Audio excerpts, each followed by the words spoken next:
നമസ്കാരം. മലയാളി വാർത്തയിലേക്ക് സ്വാഗതം. പശ്ചിമ ബംഗാളിൽ തെരഞ്ഞെടുപ്പിന് ശേഷം അക്രമ സംഭവങ്ങൾ ഇപ്പോഴും തുടരുകയാണ്. പുതിയ മന്ത്രിസഭ അധികാരം ഏറ്റെടുത്തിട്ടില്ല. മുഖ്യമന്ത്രി ആര് എന്നുള്ളതിനെ കുറിച്ചുള്ള ചർച്ചകൾ BJPക്കുള്ളിൽ പുരോഗമിക്കുകയാണ്. ഇന്ന് MLA-മാരുടെ യോഗം നടക്കും. അതിനുശേഷം മുഖ്യമന്ത്രിയെ തീരുമാനിക്കും. പാർലമെന്ററി പാർട്ടി നേതാവിനെ BJP തിരഞ്ഞെടുക്കും. അടുത്ത ദിവസം തന്നെ സത്യപ്രതിജ്ഞ നടക്കും എന്നാണ് സൂചന. പക്ഷേ അക്രമ സംഭവങ്ങൾക്ക് ഇപ്പോഴും കുറവില്ല. പല പ്രദേശങ്ങളിലും സംസ്ഥാന വ്യാപകമായി തന്നെ തൃണമൂൽ കോൺഗ്രസും അതുപോലെ തന്നെ BJPയുടെയും പ്രവർത്തകർ തമ്മിൽ ഏറ്റുമുട്ടുകയാണ്. പരാജയം ഇതുവരെ അംഗീകരിക്കാൻ മമതാ ബാനർജിയോ തൃണമൂൽ കോൺഗ്രസോ തയ്യാറായിട്ടില്ല. അതിനിടയിലാണ് സുവേന്ദു അധികാരിയുടെ, അതായത് BJPയുടെ മുഖ്യമന്ത്രിയാകാൻ സാധ്യതയുള്ള നേതാവായ സുവേന്ദു അധികാരിയുടെ ഏറ്റവും പ്രധാനപ്പെട്ട ഒരു സഹായി, സുവേന്ദു അധികാരിയുടെ പേഴ്സണൽ സെക്രട്ടറി ആയിരുന്ന ചന്ദ്രനാഥ് രാത്ത് കൊല്ലപ്പെടുന്നത്. അദ്ദേഹത്തിൻ്റെ വസതിയിലേക്ക് പോകുന്ന വഴിയിൽ വാഹനത്തിൽ സഞ്ചരിക്കവെയാണ് അക്രമികളുടെ വെടിയേറ്റത്. 4 ബൈക്കുകളിലായി എത്തിയ അക്രമികളാണ് ചന്ദ്രനാഥ് രാത്തിന് നേരെ വെടിയുതിർത്തത്. ഇദ്ദേഹത്തിൻ്റെ നെഞ്ചിനും അതുപോലെ തന്നെ തലയ്ക്കും വെടി കൊള്ളുകയായിരുന്നു. തൽക്ഷണം ചന്ദ്രനാഥ് മരിക്കുകയായിരുന്നു. പിന്നീട് അദ്ദേഹത്തെ ആശുപത്രിയിൽ എത്തിച്ചെങ്കിലും ആശുപത്രിയിൽ എത്തിക്കുന്നതിന് മുമ്പ് തന്നെ മരണപ്പെട്ടതായി ഡോക്ടർമാർ സ്ഥിരീകരിച്ചു. കഴിഞ്ഞ ദിവസം ഇദ്ദേഹത്തിൻ്റെ മൃതദേഹം പോസ്റ്റ്മോർട്ടം ചെയ്ത് സംസ്കരിച്ചു. വലിയ രീതിയിലുള്ള സുരക്ഷയാണ് ഇദ്ദേഹത്തിൻ്റെ വസതിക്ക് ചുറ്റും ഏർപ്പെടുത്തിയിരുന്നത്.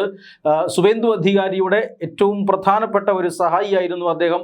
സുവേന്ദു അധികാരിയുടെ തെരഞ്ഞെടുപ്പുകൾ മാനേജ് ചെയ്തിരുന്ന ഒരു വ്യക്തി കൂടിയായിരുന്നു. സുവേന്ദു അധികാരി ഇത്തവണ നന്ദിഗ്രാമിലും അതുപോലെ തന്നെ ഭവാനിപ്പൂരിലും മത്സരിച്ചിരുന്നു. നന്ദിഗ്രാമിലെ കാര്യങ്ങൾ സുവേന്ദു അധികാരി നേരിട്ട് നോക്കിയപ്പോൾ ഈ ഭവാനിപ്പൂരിൽ മുഖ്യമന്ത്രി മമതാ ബാനർജിക്കെതിരായിട്ടായിരുന്നു ഈ മത്സരം നടന്നത്. ഭവാനിപ്പൂരിലെ കാര്യങ്ങൾ ഏകോപിപ്പിച്ചിരുന്നത് ചന്ദ്രനാഥ് ആയിരുന്നു. ആ ചന്ദ്രനാഥാണ് തെരഞ്ഞെടുപ്പിന് തൊട്ടു പിന്നാലെ മമതാ ബാനർജി ഈ ഭവാനിപ്പൂരിൽ അതിദയനീയമായ തോൽവി ഏറ്റുവാങ്ങിയതിന് പിന്നാലെ കൊല്ലപ്പെടുന്നത്.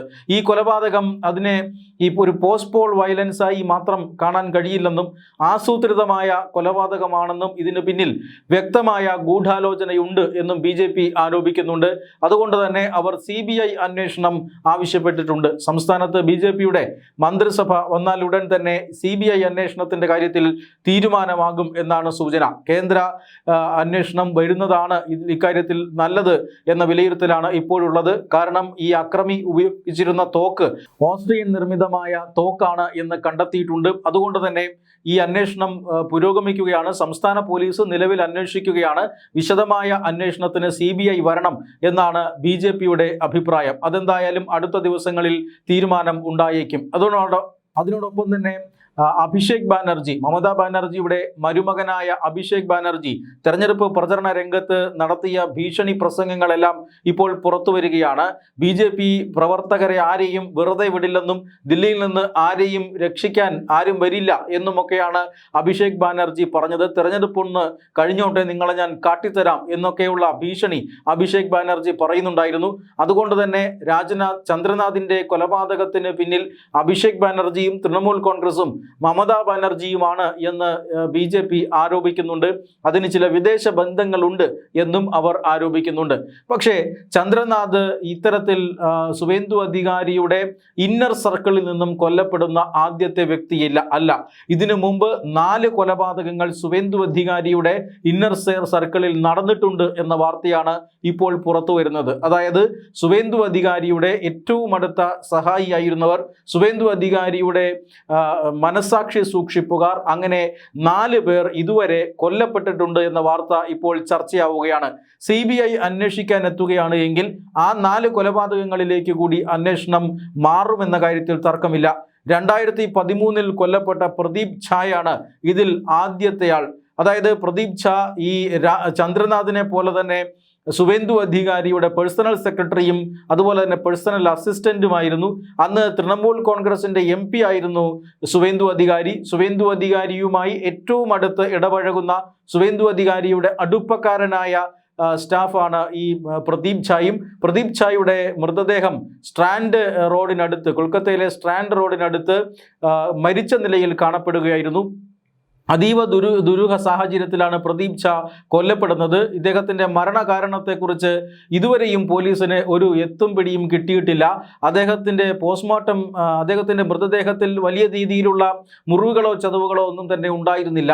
പിന്നീട് പോസ്റ്റ്മോർട്ടം റിപ്പോർട്ടിൽ ഇദ്ദേഹം അമിതമായി മദ്യപിച്ചിരുന്നു എന്ന കണ്ടെത്തൽ മാത്രമാണ് ഉണ്ടായിരുന്നത്. പക്ഷെ അതെങ്ങനെ മരണകാരണമാകുമെന്ന് കുടുംബം സംശയം ഉന്നയിച്ചിരുന്നു. വിശദമായ അന്വേഷണം വേണം എന്നാവശ്യപ്പെട്ടിരുന്നെങ്കിലും പിന്നീട് ഈ അന്വേഷണത്തിൽ കാര്യമായ പുരോഗതിയൊന്നുമില്ല. പ്രദീപ് ഝാ എങ്ങനെ മരിച്ചു എന്നുള്ളതിനെക്കുറിച്ച് ഇപ്പോഴും വളരെ ദുരൂഹമായി തന്നെ തുടരുകയാണ്. മരണകാരണം ആർക്കും അറിയില്ല എന്ന സാഹചര്യവുമുണ്ട്. പ്രദീപ് ഝായ്ക്ക് പുറമെ 2018 ശുഭപ്രദ ചക്രവർത്തി എന്ന ശുഭേന്ദു അധികാരിയുടെ ഏറ്റവും അടുത്ത ഒരു ഗൺമാൻ, ആ ഗൺമാൻ കൊല്ലപ്പെടുന്നു. ശുഭപ്രദ ചക്രവർത്തി വെറുമൊരു ഗൺമാൻ മാത്രമല്ല, ശുഭേന്ദു അധികാരിയുമായി വളരെ അടുപ്പമുണ്ടായിരുന്ന, ശുഭേന്ദു അധികാരിയുമായി വളരെ അടുത്ത ബന്ധമുണ്ടായിരുന്ന ഒരു ഉദ്യോഗസ്ഥൻ കൂടിയായിരുന്നു. സംസ്ഥാന പോലീസിലെ ഉദ്യോഗസ്ഥനാണ്, ഗൺമാനാണ് അദ്ദേഹം. ശുഭപ്രദ ചക്രവർത്തി ഈ MP ആയിരുന്ന ശുഭേന്ദു അധികാരിക്ക് ഗൺമാനായി 7 വർഷത്തോളം പ്രവർത്തിച്ചിരുന്ന വ്യക്തിയാണ്. അത്രമാത്രം ഈ നേതാവും അതുപോലെ തന്നെ ബോഡി ഗാർഡും തമ്മിൽ വളരെ അടുത്ത ബന്ധമുണ്ട്. അങ്ങനെയുള്ള ശുഭപ്രദ ചക്രവർത്തി ഒരു ദിവസം ഈ ശുഭേന്ദു അധികാരിയുടെ വീടിന് ഓപ്പോസിറ്റുള്ള ഇവരുടെ വസതിക്ക് മുന്നിൽ വെച്ച് വെടിയേറ്റ് കൊല്ലപ്പെടുകയായിരുന്നു. ചക്രവർത്തിയുടെ തലയ്ക്കാണ് വെടിയേറ്റത്. അദ്ദേഹത്തെ ആശുപത്രിയിൽ പ്രവേശിപ്പിച്ചെങ്കിലും ചികിത്സയ്ക്കിടെ അദ്ദേഹം മരിച്ചു. ഇങ്ങനെ ഈ ഒരു മരണത്തിലും ആരാണ് വെടിയുതിർത്തത്, അല്ലെങ്കിൽ ആരാണ് ഈ കൊലപാതകത്തിന് പിന്നിൽ, ഒരു സംസ്ഥാന പോലീസിലെ ഗൺമാൻ ആയിട്ട് കൂടി ഈ കാര്യത്തിൽ അല്ലെങ്കിൽ ഈ കേസിൽ കാര്യമായ അന്വേഷണ പുരോഗതി ഉണ്ടായില്ല. ശുഭപ്രദ ചക്രവർത്തിക്ക് ശേഷം 2021 പുളക് ലഹിരി എന്ന് പറയുന്ന മറ്റൊരു വ്യക്തി, ഈ പുളക് ലഹിരിയും ശുഭേന്ദു അധികാരിയുടെ അടുപ്പക്കാരനായ വ്യക്തിയായിരുന്നു. ശുഭേന്ദു അധികാരിയുടെ ഡ്രൈവറായിരുന്നു ഇദ്ദേഹം ഒരു ഡ്രൈവർ മാത്രമായിരുന്നില്ല, ശുഭേന്ദു അധികാരിയുമായി വളരെ അടുത്ത ബന്ധം പുലർത്തിയിരുന്ന വ്യക്തിയാണ്. അദ്ദേഹത്തിൻ്റെ മനസാക്ഷി സൂക്ഷിപ്പുകാരൻ എന്നറിയപ്പെട്ടിരുന്ന വ്യക്തിയാണ്. അദ്ദേഹം നന്ദിഗ്രാമിൽ തൃണമൂൽ കോൺഗ്രസിൻ്റെ നേതാവായിരുന്നപ്പോഴും പിന്നീട് BJP നേതാവായപ്പോഴും ഇദ്ദേഹത്തിൻ്റെ ഒപ്പമുണ്ടായിരുന്ന വ്യക്തിയാണ് പുളക് ലഹിരി. പുളക് ലഹിരി അദ്ദേഹത്തിൻ്റെ നേരത്തെ സൂചിപ്പിച്ചതുപോലെ ഡ്രൈവർ മാത്രമായിരുന്നില്ല, അദ്ദേഹത്തിൻ്റെ രാഷ്ട്രീയ കാര്യങ്ങൾ കൂടി ഏകോപിപ്പിക്കുന്ന ഒരു വ്യക്തി കൂടിയായിരുന്നു. വ്യക്തിപരമായി ഇരുവരും തമ്മിൽ വളരെ അടുത്ത ബന്ധമുണ്ട്. ഇദ്ദേഹമായിരുന്നു ഈ നന്ദിഗ്രാമിൽ BJP സ്ഥാനാർത്ഥിയായി ശുഭേന്ദു അധികാരി മത്സരിക്കുമ്പോൾ കൗണ്ടിംഗ് ഏജന്റായി പ്രവർത്തിച്ചിരുന്നത്. ഇങ്ങനെ കൗണ്ടിംഗ് ഏജന്റായി പ്രവർത്തിച്ചിരുന്ന ഒരു ഡ്രൈവറിനെയാണ് തെരഞ്ഞെടുപ്പിന് ശേഷം 2021 തെരഞ്ഞെടുപ്പിന് ശേഷം ഇതുപോലെ ഒരു ആക്രമണത്തിൽ പുളക് ലഹരി കൊല്ലപ്പെടുന്നത്. ഈ കേസുമായി ബന്ധപ്പെട്ടും ഇതുവരെ ആരാണ് ഈ കൊലപാതകത്തിന് പിന്നിൽ എന്നതിനെ സംബന്ധിച്ച വിവരങ്ങളൊന്നും തന്നെ പുറത്തു വന്നിട്ടില്ല. ഇങ്ങനെ 4ഓളം പേർ അതിനുശേഷം, അതായത് ചന്ദ്രനാഥ് രാത്ത്, അതോടൊപ്പം തന്നെ 2013 പ്രദീപ് ഝാ, 2018 ശുഭപ്രദ ചക്രവർത്തി, 2021 പുളക് ലഹിരി എന്നിങ്ങനെ ശുഭേന്ദു അധികാരി എന്ന ബംഗാൾ രാഷ്ട്രീയത്തിൻ്റെ അതികായകനായ ഒരു രാഷ്ട്രീയ നേതാവ്, ആ രാഷ്ട്രീയ നേതാവിൻ്റെ ഏറ്റവും അടുപ്പക്കാർ, മനസാക്ഷി സൂക്ഷിപ്പുകാർ, ആ രാഷ്ട്രീയ നേതാവിൻ്റെ രാഷ്ട്രീയ കാര്യങ്ങൾ ഏകോപിപ്പിച്ചിരുന്ന വ്യക്തിത്വങ്ങൾ, ഇങ്ങനെയുള്ള 4 പേരാണ് കൊല ചെയ്യപ്പെട്ടത് കഴിഞ്ഞ കുറേ വർഷങ്ങളായി. അതായത് ശുഭപ്രദ അധികാരിയുമായി അടുത്ത ബന്ധമുള്ളവരെ ലക്ഷ്യം വെച്ചുകൊണ്ട് ആരോ പ്രവർത്തിക്കുന്നു എന്നാണ് ഈ കൊലപാതകങ്ങൾ സൂചിപ്പിക്കുന്നത്. ശുഭേന്ദു അധികാരി അത്രമാത്രം ശക്തനായ ഒരു നേതാവാണ്. നേരത്തെ മുഖ്യമന്ത്രി മമതാ ബാനർജിയുടെ അടുപ്പക്കാരനായിരുന്നു. തൃണമൂൽ കോൺഗ്രസിൽ ഉണ്ടായിരുന്നപ്പോൾ മമതാ ബാനർജിയുടെ വിശ്വസ്തനായ ഒരു വ്യക്തിയായിരുന്നു ശുഭേന്ദു അധികാരി. എന്നാൽ മമതാ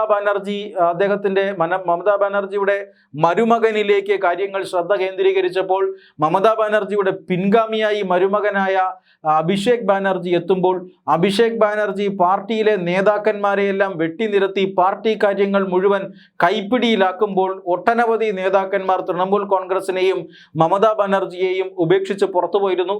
അതിൽ ഒരു പ്രമുഖനായ നേതാവാണ് ശുഭേന്ദു അധികാരി.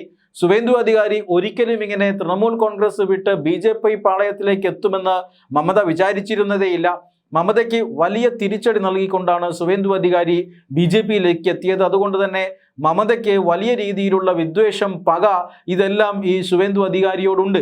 അതുകൊണ്ടാണ് 2021 തെരഞ്ഞെടുപ്പിൽ ശുഭേന്ദു അധികാരി നന്ദിഗ്രാമിൽ നിന്ന് മത്സരിക്കുമ്പോൾ, നന്ദിഗ്രാം അദ്ദേഹത്തിൻ്റെ മണ്ഡലമാണ്, അദ്ദേഹത്തിന് വലിയ സ്വാധീനമുള്ള മണ്ഡലമാണ്. ആ മണ്ഡലത്തിൽ സുവേന്ദു അധികാരിയെ പരാജയപ്പെടുത്തുക എന്ന ലക്ഷ്യത്തോടു കൂടി മമത നേരിട്ട് രംഗത്തിറങ്ങിയത്.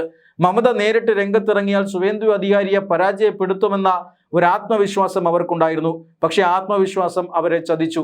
1500-ലധികം വോട്ടുകൾക്ക് മമതാ ബാനർജി നാണം കെട്ട തോൽവി നന്ദിഗ്രാമിൽ ഏറ്റുവാങ്ങി.